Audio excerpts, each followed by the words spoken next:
আমি আমার বিবিকে বললাম, তোমার মেয়েটাকে সুন্দর করে সাজায় গুছায় দাও, আমি দাওয়াতে নিয়ে যাও। আমার বিবি সুন্দর করে বাচ্চাটাকে সাজায় আমার কাছে যখন দেয়, আমি বাচ্চাটাকে নিয়ে রওনা। বাচ্চার মা দূর থেকে তাকায় তাকায় চক্ষু দিয়া পানি ঝরে আর সন্দেহ করে, হুজুর আমি যখন একটা মরুভূমিতে চলে গেলাম, নিরিবিলি এলাকা, কুদাল দিয়া কবর গর্ত খনন করতেছি, হঠাৎ করে আমার মাথার থেকে ঘাম ঝরা শুরু হয়েছে। কোদাল কাটতে কাটতে, মাটি কাটতে কাটতে, ওরে কন্যা সন্তান বাবার বেশি ভক্ত হয়ে থাকে। আপনি যখন ঘর থেকে বের হবেন, আপনাকে আপনার মেয়েটা আগাইয়া দিবে, ঘরে ফিরলে মেয়েটা আপনার জন্য শরবত বানায় রাখবে। যার মেয়ে নাই, ও বাবা, তার এগুলো বুঝানো যাবে না। কত কন্যা সন্তানের বাবা আমাদের হাত ধরে কান্দে, হুজুর একটা মেয়ে আল্লাহ দিছিলেন, আল্লাহ নিয়ে গেছে। মেয়ের মতো আপন দুনিয়ায় বাবার জন্য কেউ নাই। আমার নবীও ফাতেমারে বড় ভালোবাসতেন। ওই কন্যাটা নিজের কাপড়টা এইভাবে নিয়ে বাবার মুখ থেকে ঘাম গুলো মুছে মুছে দেয় আর বলে, বাবা কুদালটা একটু আমার কাছে দাও, তোমার বড় কষ্ট হয়, আমি গর্তটা খনন করে দিব। সাহাবী কয়, নবী ও তো জানেন আমি কেন কবর খনন করি। ও নবী, আমার বাচ্চাটা এত মায়া আমাকে করতেছে, আমার কোনো মায়া হয় না। আমি এক পর্যায়ে গর্ত খনন করতে করতে আমার নিজের বাচ্চাটাকে কবরে শোয়া দিল। আমার বাচ্চাটার শরীরে যান, এক এক কুদাল করে মাটি আমার বাচ্চার বুকের উপরে চাপা দিল। হুজুর আব্বু আব্বু বলে কত টাকাই না ডাকলো। হুজুর আমার তো কোনো মায়া বলো না। আমার বাচ্চাটা এক পর্যায়ে আমাকে বলে, আব্বু রে, আমারে তুমি ছেড়ে দাও, জীবনে তোমারে আর বাবা বলে ডাকবো না। ও বাবা, তুমি অপমান বোধ করতেছো, আমি মক্কায় থাকবো না, আমি এলাকা ছেড়ে চলে যাব। বাবা রে, মাটির চাপ আমি সইতে পারি না। ও বাবা, তোমার কি একটু মায়া হবে না? পাষাণ্ড বাবা একটু ফুটাও নরম হয় না, একটু ফুটাও গলে না।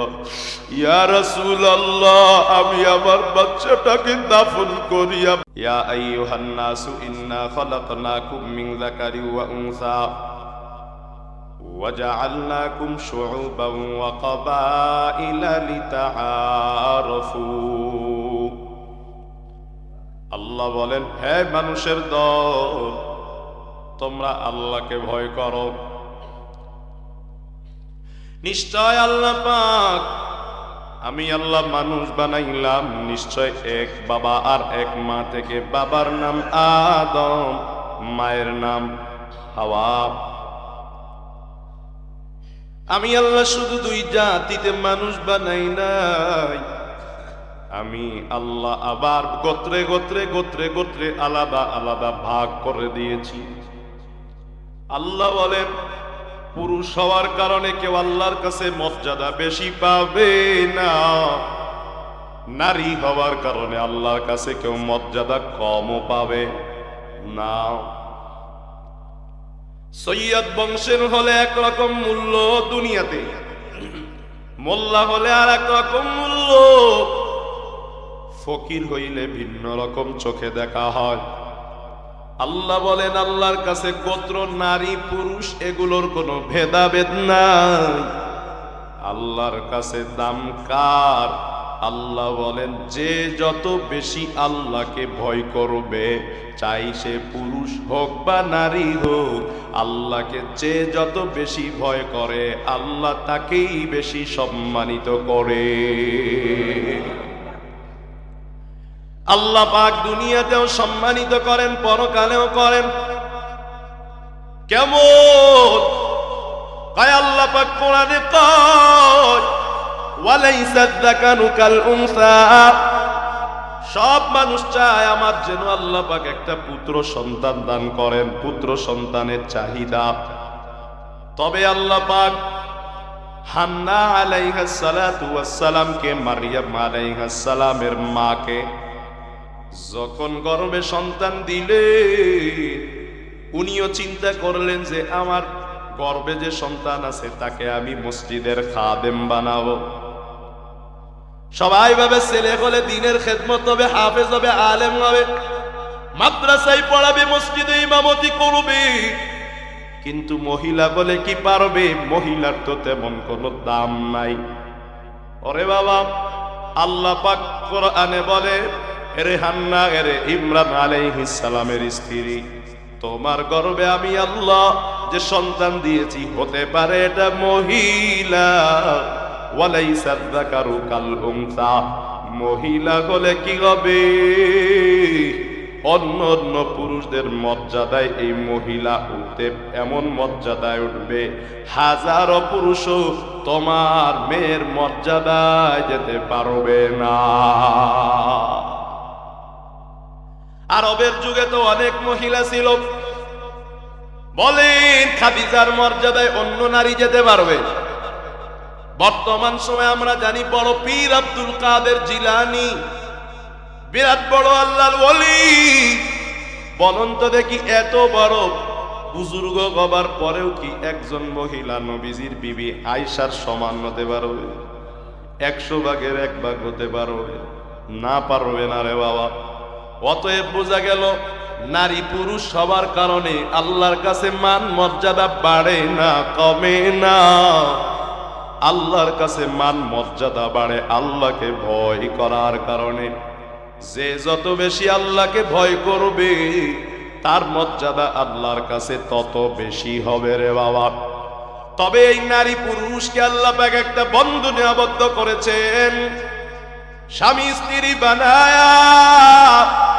নারী আর পুরুষকে আল্লাহ পাক এমন ভাবে সৃষ্টি করেছেন, পুরুষ ছাড়া নারী চলতে পারে না, নারী ছাড়া পুরুষ চলতে পারে না, আবার পুরুষও নারী ছাড়া চলতে পারে না।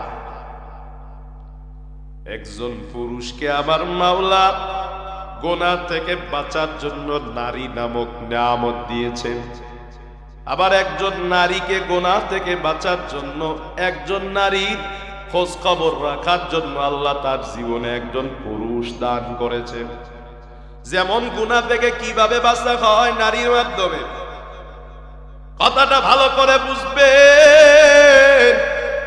আমার আপনার মায়ার নবী তো মানুষ ছিলেন, যদিও তার কোনো গুনাহ নাই, কিন্তু নফস মাঝে মাঝে গুনাহ করতে মনে চায় কি চায় না?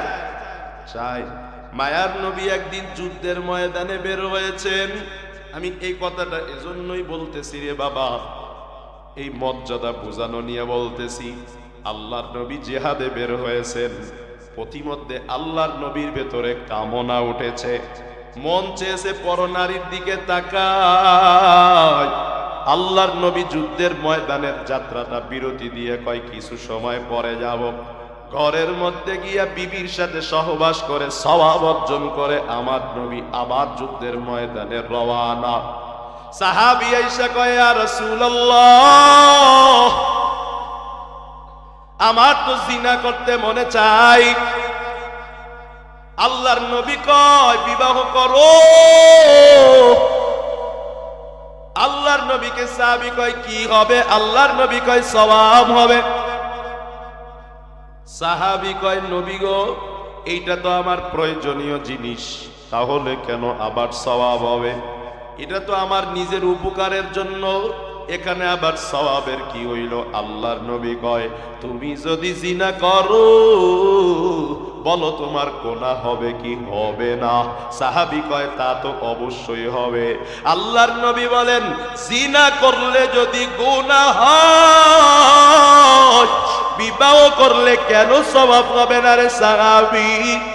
তার মানে একজন বিবি আমার সওয়াবের কারণ, আমার দুনিয়ার প্রয়োজনের কারণ। শুধু তাই নয়, একজন নারী আমার দুনিয়া আখিরাতের সাথী, আমার ধর্মে সহযোগী, এজন্যই বলে সহধর্মিনী। এই নিয়ামত দিয়েছেন কে?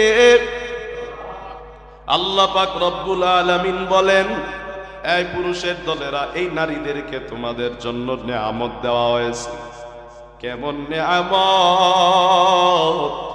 আল্লাহ কয়ে, নিয়ামত পাইয়া তোমরা তাদের সাথে একসাথে ঘুমাবা। ঘুমানোর কারণে সারাটা দিন ফজর থেকে সন্ধ্যা পর্যন্ত পরিশ্রম করেছ। এই পরিশ্রমের শরীরের যেই ঘাটতি আছে, বিবির সাথে রাতের বেলায় ঘুমাবা। সকাল বেলা আমার মাওলা তোমার শরীরে নতুন করে কাজ করার শক্তি যোগাইয়া দিবে। আপনারা পরীক্ষা করে দেখবেন, একদিন বিবি ছাড়া ঘুমাইবেন, আর একদিন একা একা ঘুমাইবেন, দেখবেন কাজের মধ্যে এনার্জি আলাদা থাকবে। এটা কার নিয়ামত? তবে আল্লাহ পাক এই নিয়ামত দিয়েছেন, সাথে সাথে জিম্মাদারিও দিয়েছেন, কি দেন নাই?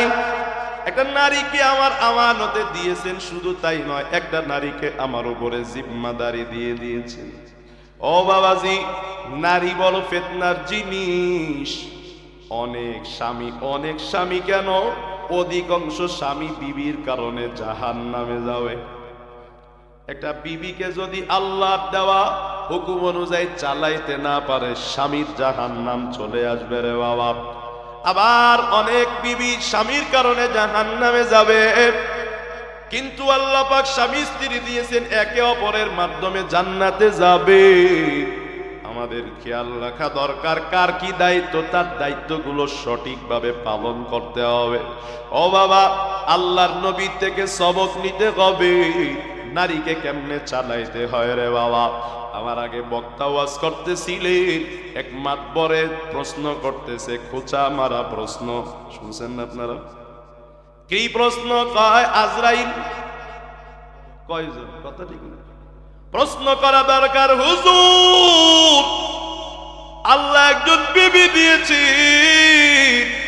বিবিরে কেমনে চালাবো বলেন? বিবি যদি কাপড় চাই কি করব? বিবি যদি খানা চাই কি করব? বিবি যদি বেপরদায় চলতে চাই কি করব? বিবি কোরআন পড়তে চাইলে কি করব? বিবি আমার অনুমতি ছাড়া ঘর থেকে বের হয় কি করব? হুজুর এগুলা বলি, আমার ঘরটা তো জাহান্নাম হয়ে আছে। বলতে পারি আর না পারি, অধিকাংশ সংসারগুলো জাহান্নাম হয়ে আছে। কথা কোনটি কেটে না? ওরে বাবা, কত ঘর তো এমন আমাদের জানামতে আছে, স্বামী স্ত্রী তালাক হয়ে গেছে, তারপরেও ঘর সংসার করতেছে। সকালবেলা ঘর ভরা তালাক, বিকেল বেলা ওই বিবিরে নিয়ে আবার ঘর সংসার। কথা কোন আছে না নাই? খুব মারাত্মক জিনিস রে বাবা। আল্লাহর পয়গম্বর কয়, অধিকাংশ বিবাহিত পুরুষরা হাসরের ময়দানে জিনাকারী রূপে উঠবে। কেমনে? কোন ফাঁকে যে তালাক হয়ে গেছে, স্বামীরও খবর নাই, বিবিরও খবর নাই। আবার মাঝে মাঝে টের পাইছে, টের পাবার পরেও তারপরেও আবার ওই সংসার চালু করে রেখেছে। আছে না নাই? এজন্য বাবা সাবধান, স্বামী স্ত্রীর পরস্পরের দায়িত্ব সম্পর্কে বোঝাপড়া আছে।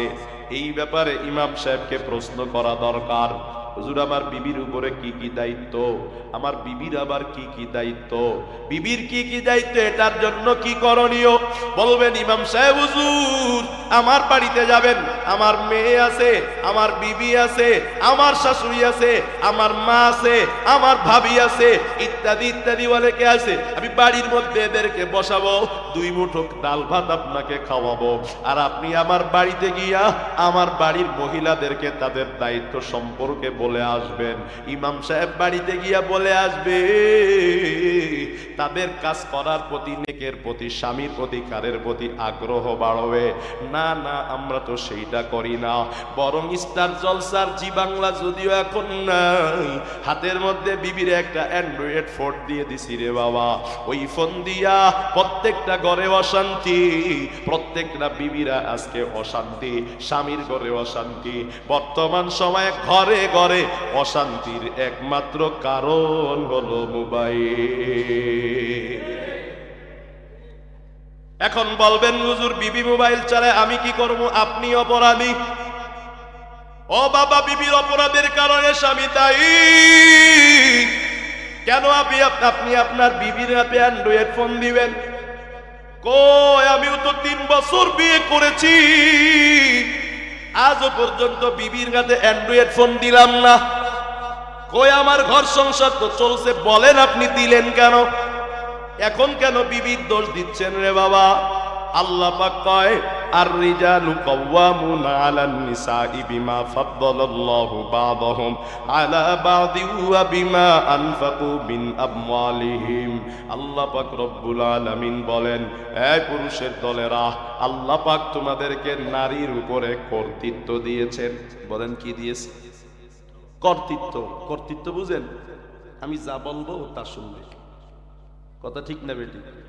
কিন্তু ওই কর্তৃত্বেরও আবার গণ্ডি আছে, সীমানা আছে। শরীয়ত সেই সীমানাটা নির্ধারণ করে দিয়েছে।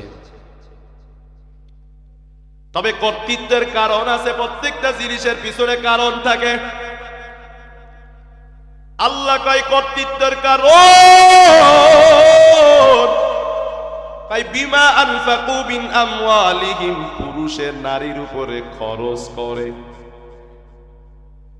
1 নাম্বার কারণ আল্লাহ মর্যাদা দিয়েছেন এজন্য। 2 নাম্বার কারণ পুরুষ নারীর উপরে খরচ বলেন না করে।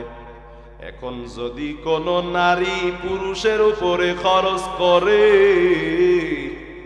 ওই পুরুষ আর নারীর উপর কর্তৃত্ব করতে পারবে না, এটা কোরআনের কথা।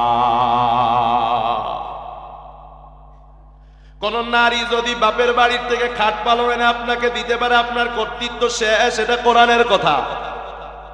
কারণ আল্লাহ আপনাকে কর্তৃত্ব দিয়েছেন, আপনি ওর উপরে খরচ করবেন। এজন্য খরচ যদি সে চাকরি করে আপনার ছেলেরে খাওয়ায়, আপনার মেয়েরে খাওয়ায়, অথবা আপনার বিবির ডাক্তারের পয়সা যদি আপনার শ্বশুরে দেয়, এগুলো আত্মমর্যাদাহীন।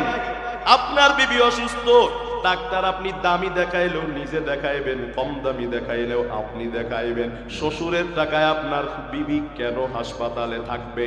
যদি আপনি শ্বশুরের টাকায় বিবিকে হাসপাতালে রাখেন, আপনি আপনার কর্তৃত্ব হারায়া ফেলবেন। আল্লাহ বলেন, পুরুষ তোমাদেরকে কর্তৃত্ব দিলাম, ভালো করে মনে রাখবা, কখনো যেন তারা তোমার উপর খরচ করতে না পারে। খরচ করবা তুমি, এই খরচের কারণে কর্তৃত্ব দিয়েছি। আর আজকে আমরা এমন হয়ে গেলাম, আমাদের অভিযোগ আর অভিযোগ, অভিযোগ আর অভিযোগ, অভিযোগ আর অভিযোগ। ইসলাম নারীকে ঘরে ভরে ফেলেছে। নারীবাদীদের কথা আছে নাকি নেই? ইসলাম নারীকে পায়ে দাঁড়াইতে দেয় নাই। ইসলাম সমতা বিধান করে নাই, পুরুষ আর নারীকে বৈষম্য করেছে, এমন স্লোগান কথা বলেন আছে না নাই? কোন ইসলামের বিরুদ্ধে কয়, কোন ইসলামের বিরুদ্ধে বলে? বলবো নাকি একটু? আমার নবীজি দুনিয়াতে আগমন করার পূর্বে জাহিলি যুগের অবস্থা কেমন ছিল আপনারা সবাই জানেন।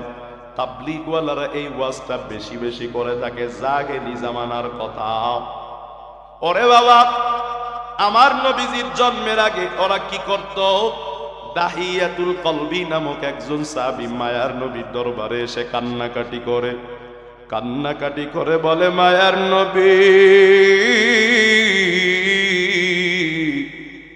আমি এমন একটা অপরাধ ইসলাম গ্রহণের পূর্বে করেছি, আমার মাওলা মনে হয় আমাকে কোনোদিনও ক্ষমা করবে না।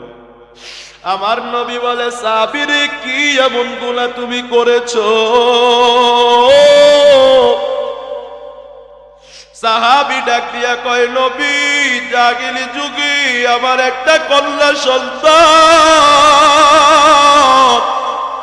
আল্লাহ পাক ফুটফুটে একটা সন্তান দান করেছিল। ওই ফুটফুটে সন্তানটা যখনই মায়ের কোলকে মুখরিত করলো, আমি তখন থেকেই চিন্তা করলাম, এই বাচ্চাটাকে আর দুনিয়ায় রাখা যাবে না, জীবন্ত কবর দিতে হবে। ওদের ওই কথা আল্লাহ পাক কোরআনে কয়, ওয়া ইযা বুশিরা আহাদুহুম বিল উনসা যাল্লা ওয়াজহুহু মুসওয়াদ্দান ওয়া হুয়া কাযীব। আল্লাহ বলেন জাহিলি যুগে কাউকে যদি খবর দেওয়া হইতো যে তোমার কন্যা সন্তান হয়েছে, চেহারাটা কালো হয়ে যেত। আর যেই বান্দা খবর দিত মনে করতে আমার দুশ্মন। আমরা মাঝে মাঝে বলি না, অলক্ষী কোথাকার, তুই সব খারাপ সংবাদগুলোই আমার কানে দাও। এমন অলক্ষী, যদিও অলক্ষী কথাটা হিন্দুদের কথা, এটা বলা ঠিক না, এটা বলবো না। তবে আমরা বলে থাকি তুই এমন খারাপ, তুই দুঃসংবাদ নিয়ে আসো, তুই দুঃসংবাদের প্রতীক। কন্যা সন্তান রয়েছে এমন সংবাদ যে দিত তারে এমন খারাপ মনে করত। আল্লাহ নিজেই কোরআনে কয় ইয়াতাওয়ারা মিনাল কওমি মিন সুই মা বুশিরা বি আয়ুমসিকুহু আলা হুনিন আম ইয়াদুসসুহু ফিত তুরাব। আল্লাহ বলে ওই জাহিলি যুগের মানুষগুলা তখন চিন্তা করতো, এই ভালো করে খেয়াল করেন, আমরা মাঝে মাঝে এমন অবস্থা হয় লজ্জায় নিজের কোনো কাজের ভুল বুঝতে পেরে আমরা বলি, হাই যদি এখন আমি মাটির নিচে গেড়ে যেতে পারতাম। নাই মনে হয় না যে আমি যদি এখন মাটির নিচে, এতটাই শরম পাইলাম, আমি যদি এখন মাটির নিচে চলে যেতে পারতাম। তো আল্লাহ বলেন ওই যুগে কন্যা সন্তান হইলে বাপেরা বলতো, হায় আমি যদি মাটির নিচে চলে যেতে পারতাম। কি করব আমি এখন, কি করব? দাইয়াতুল কলবি ডাক দিয়া কয়, মায়ার নবী,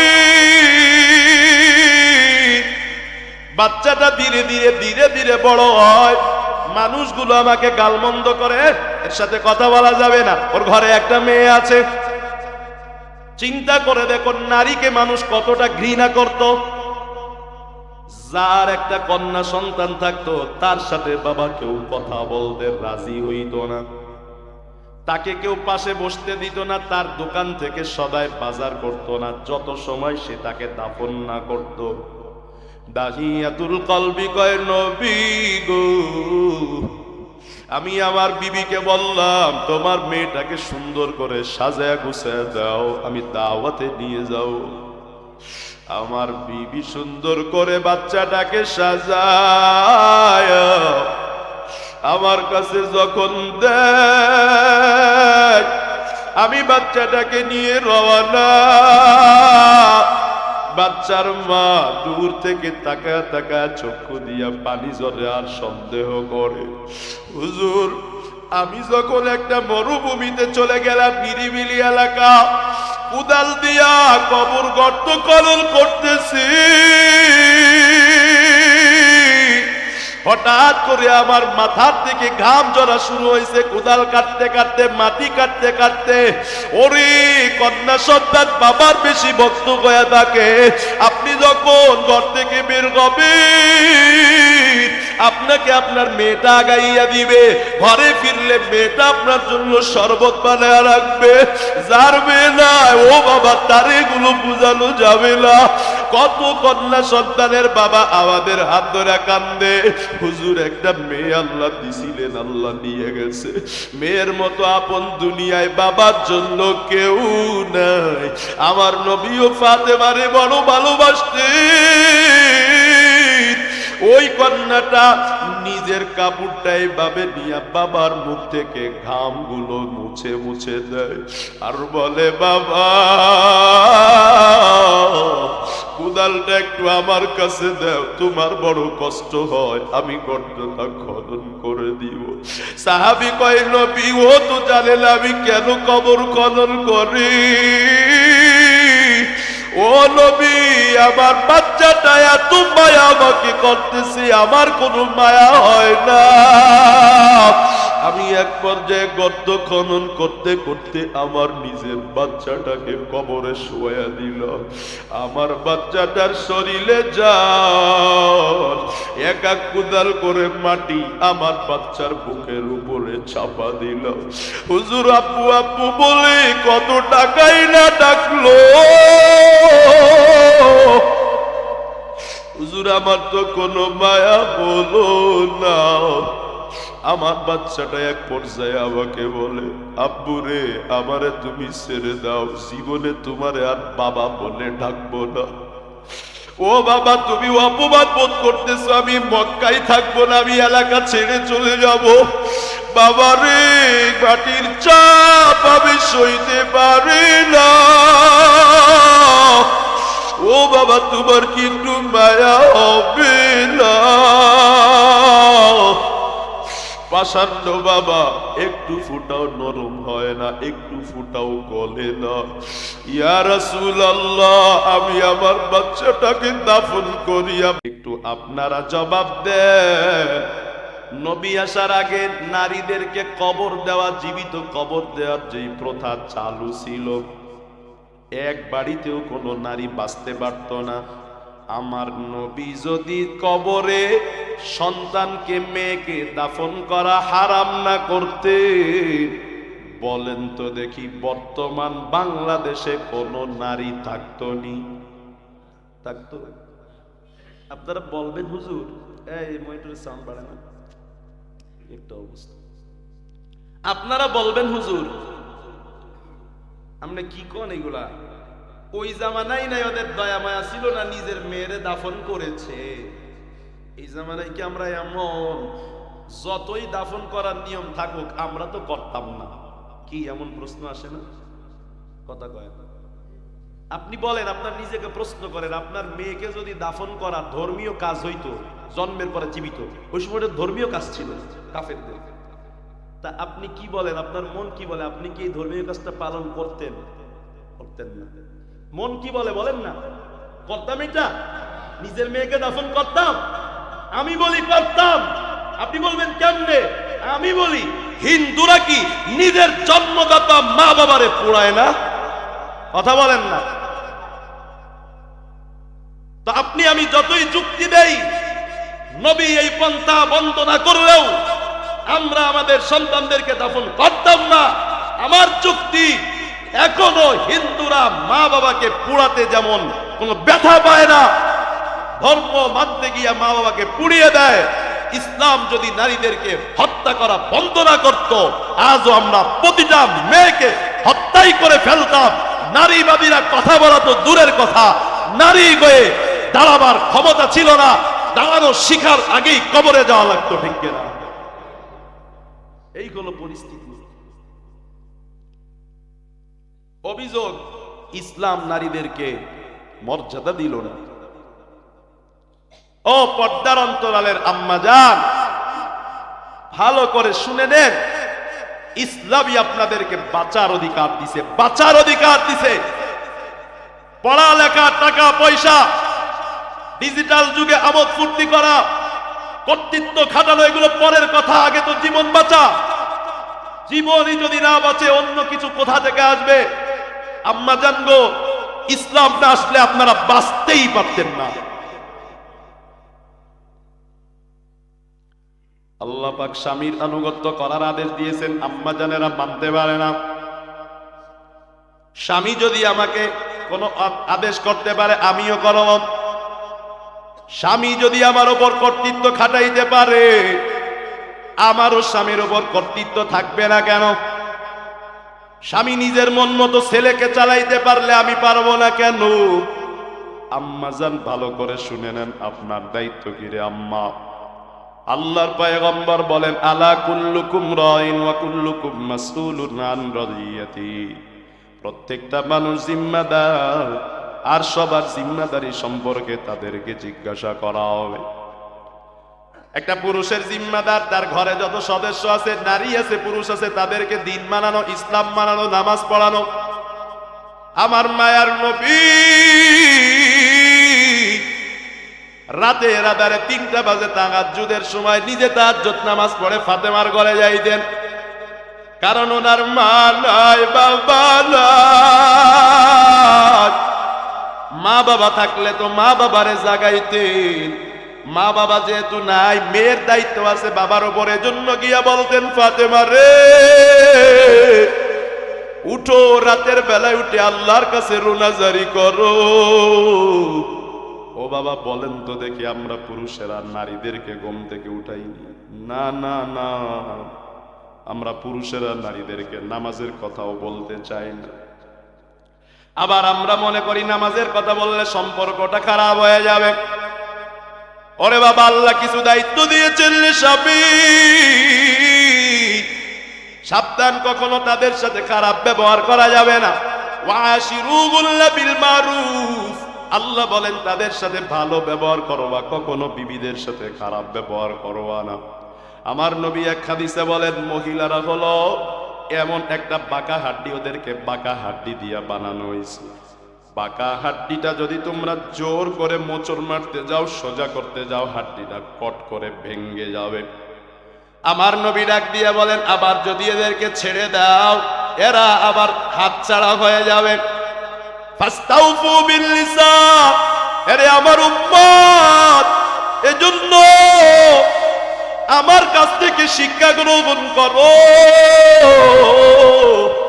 কিভাবে বিবি চালাইবা শিক্ষা গ্রহণ করো।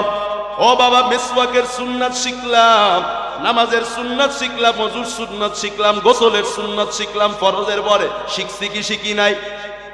আমি আপনাদেরকে প্রশ্ন করতে চাই, বিবি চালানোর সুন্নাত আছে না নাই? বলেন কয়জন শিখেছেন? সময় নাই। বিবি চালানোর সুন্নাত আছে, ওই সুন্নাত ইমামকে কেন প্রশ্ন করেন না রে বাবা? সব প্রশ্নের জবাব আছে।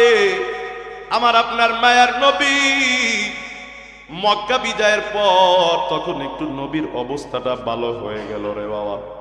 টাকা পয়সা আছে এখন কিছু আছে, আগে অনেক অভাবনাটন ছিল। নবীজির বিবিরা মিটিং করছে সবাই, এখন তো নবীর অবস্থা ভালো, একটু ভরণ পোষণ চাই। ও নবী, সোনো পাউডার তেল সাবান যা আছে এখন একটু দেন। এখন আপনি মক্কার প্রেসিডেন্ট, আপনি হলেন বাদশাহ, এখন আমরা আপনার বিবি গইয়া কেন কষ্টে থাকবো, কেন আমরা কষ্টে চলবো? আমাদের নারীরা এটা বুঝেই না, স্বামী যতটুকু দিবি ততটুকুই সন্তুষ্ট থাকা লাগবে, এটা এই জগতের নারীরা বুঝেই না। আমার নবীজি কথাটা শুনে এমন লাগান্বিত বলে, চেহারাটা আমার মায়ার নবীর পরিপূর্ণ লাল হয়ে গেল। আমার নবী দরজা লাগায় বসে আছেন, কারোর সাথে কথা বলে না, এত রাগ হইছে কোনো কথা বলে না। আবু বকর জানতে পেরেছে আমার মেয়ের আচরণী, আমার নবীজি বড় কষ্ট পায়, রাগান্বিত হয়ে বসে আছেন। আমার নবীজির কাছে অনুমতি চায়, দরওয়াজা কলাঘাত করে। নবী কয়, কেউ দরজা খুলবা না, আমি এখন কারোর সাথে কথা বলবো না। কেন? আমার বিবিরা আমার কাছে বরণ পোষণ চাইল। আমার বিবিদেরকে কি দেওয়া দরকার না না দেওয়া দরকার আমি নবীকে এটা জানি না, কেন আমার কাছে তারা চাইল? আবু বকর কয়, নবী অনুমতি দেন, আমি আবু বকর আমার মেয়েকে একটু শাসন করব।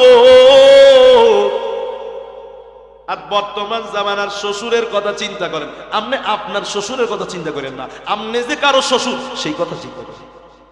আমরা তো কোনো কথা শুনলেই আর একজনের দিকে আঙ্গুল তুলি, এক আঙ্গুল আর একজনের দিকে তুলি। কয় আঙ্গুল? আমার দিকে 3 আঙ্গুল। ওয়াজ করলে সবাই মনে করবো যে আমার শ্বশুরে আমার লাগে কি করে। কেন মেয়ে আপনি এটা চিন্তা করতে পারেন না?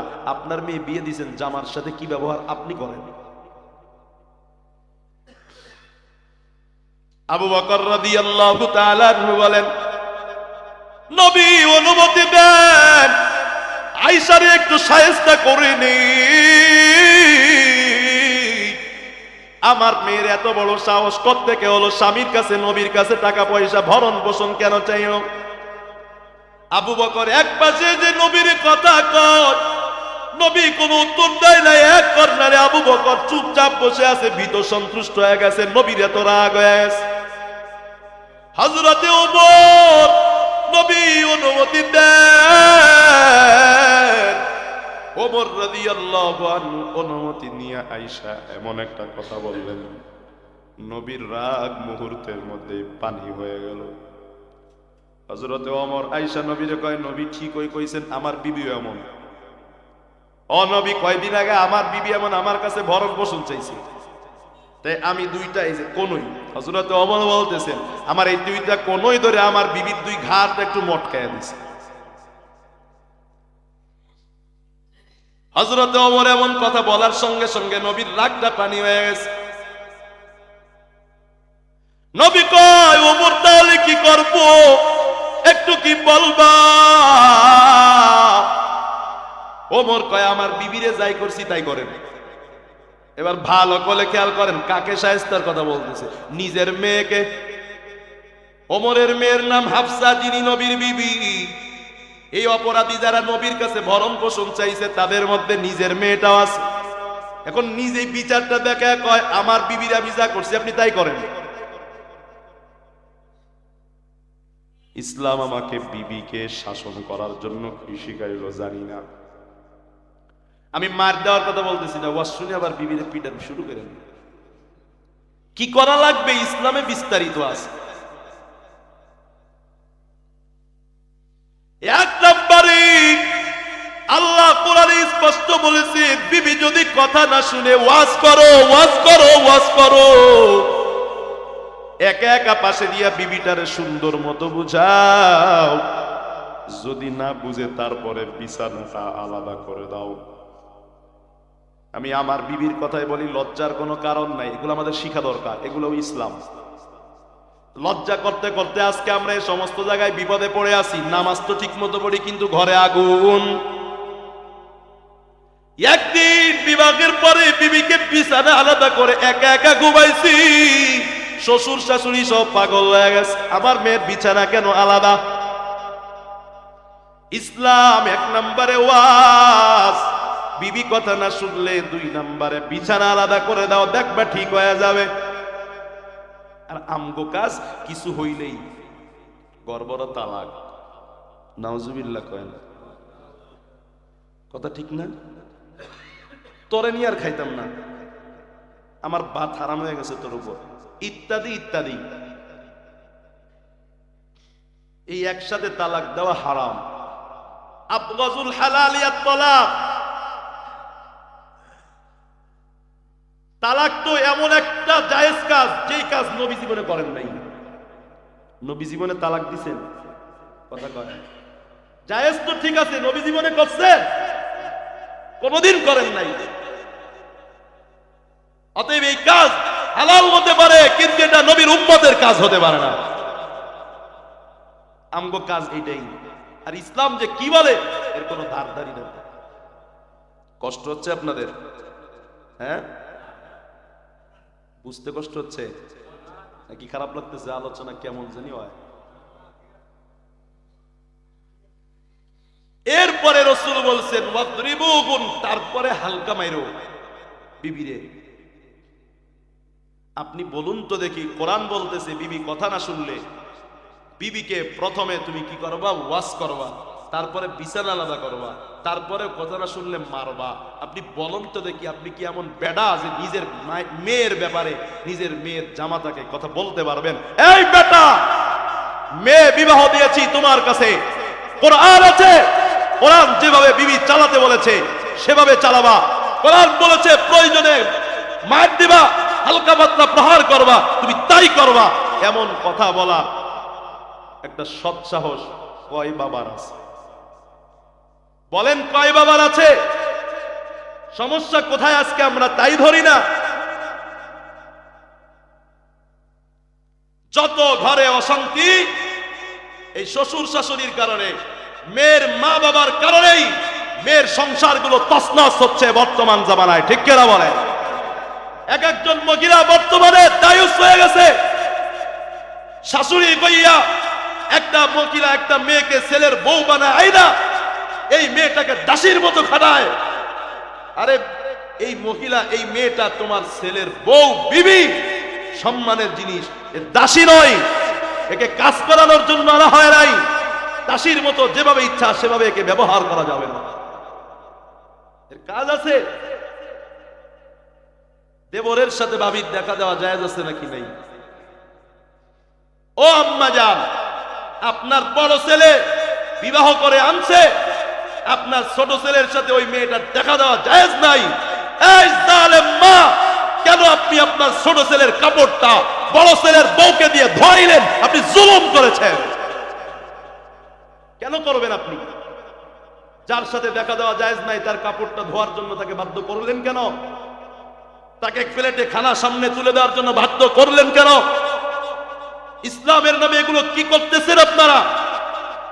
ইসলাম কি ওই নারীকে দায়িত্ব দিয়েছে এই বাড়িতে এসে দেবরের ভাসুরের সবার খানার প্লেট গায়ে দিতে হবে?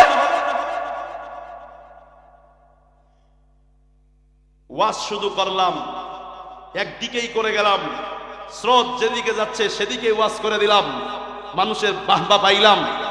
বলেন না কি হচ্ছেটা কি, করতেছি কি, আমরা যাচ্ছি কোন দিকে? উত্তরণের পথ খুঁজি দেখেন। আল্লাহ আমাদেরকে হেদায়েত দান করেন। ভাইয়েরা আমার, আম্মা জানেরা, যারা মাইকের আওয়াজ শুনতেছেন রাগ করবেন না, আপনাদের পক্ষেই বলতেছি। একই কথা, বিবি চালানোর সুন্নত আছে না নাই? নবী বিবি চালাইছেন কি চালান নাই? নবী মেয়ে পেলেছেন কি পালেন নাই? নবী ছেলে পালছেন কি পালেন নাই? নবীর মেয়ে বিবাহ দিয়েছেন কি দেন নাই? কি শুরু হয়েছে বিবাহর নামে? জাহেলি যুগ আবার আসতেছে। বাবার একটা মেয়ে থাকা মানে বিরাট এক ঠেকা, বিবাহ দিতে হবে বিরাট এক ঠেকা। অথচ শুনবেন, নবীর হাদিস শোনাবো, নবীর মেয়ে ফাতেমা রাদিয়াল্লাহু আনহাকে বিবাহ দিয়েছিলেন কার সাথে? হযরতে আলীর সাথে। ও বাবা, ও আম্মা জান, আপনার মেয়েকে বিবাহ করতে হলে এত ভরি স্বর্ণ দিয়ে আপনার বাড়ি থেকে নিয়ে যেতে হবে। ছেলে পক্ষের তো দোষ আছে, আমি ওই দিক বলতেছি পরে, আগে এটা শুনেন। আমার নবীজি নিজের মেয়েকে তার বাড়ি রেখে আলীকে বাড়ি আইনা বিবাহ পড়ান নাই, বরং মেয়েকে নিজের বাড়ি থেকে নিয়ে আলীর বাড়িতে দিয়ে আসছে। আর আমাদের বিয়ের তরিকা কি বলেন? আমাদের বিয়ের তরিকা কি বলেন? যদি কোনো বাবা তার মেয়েকে বিবাহ দেওয়ার জন্য ছেলের বাড়িতে দিয়ে আসতো, ওই মেয়ে কষ্টিন কালেও স্বামীর বিরুদ্ধে বাবার কাছে অভিযোগের সাহস পাইত না। ঠিক কেনা বলে? উল্টা পুরা। আলহামদুলিল্লাহ, আমাদের এক বক্তা আবিদ আল হাসান, আমাদের এক ভাই বিবাহ করছেন ঢাকায়, কমিউনিটি সেন্টারে দাওয়াত দিচ্ছেন, গেছিলাম। বলছে, ভাই আমি নবীর এই সুন্নত চালু করছি, আমার শ্বশুরে বলে দিছি আপনার মেয়ে আমার সাথে বিবাহ দিতে হলে আমার বাড়িতে দিয়ে যেতে হবে, আমি আনতে যেতে পারবো না, আপনার বাড়িতে কোনো অনুষ্ঠানও হবে না। এই যে ছেলের বাড়ি থেকে চাপ, এতগুলা খাবার দাবারের আয়োজন করতে হবে, 500-1000 মানুষ আসবে আমার বরপক্ষের পক্ষ থেকে, এটার জন্য দায়ী ছেলে পক্ষ নয়, মেয়ে পক্ষ।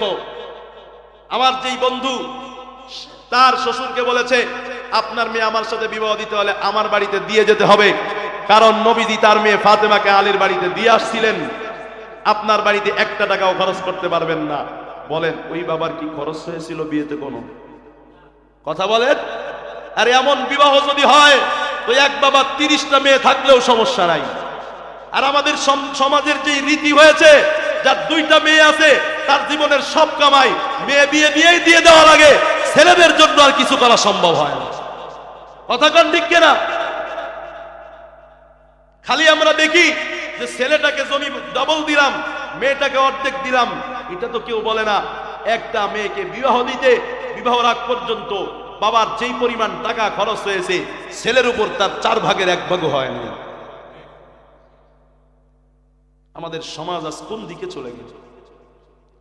আল্লাহর কসম, এই কথাগুলো আমি মুখস্থ করে আসি নাই, এই কথাগুলো আমার জেনে আগে ছিল না। আমি কেমন ওয়াজ জীবনে করি উঠাই, আল্লাহ ঢালতেছেন, আল্লাহ দিচ্ছেন, তাই বলতেছি। রাগ করতেছেন আপনারা? মুহতারাম হাজিরিন, বলাও ভালো না, দীর্ঘ সময় আলোচনার সুযোগ নাই বাবা। আম্মাজানদেরকে একটা কথাই বলবো, আম্মাজানেরা, জান্নাতে যাওয়া অতি সহজ, জান্নাতে যাওয়া অতি সহজ। আল মারআতু ইযা সাল্লাত খামসাহা ওয়া আতাআত বা'লাহা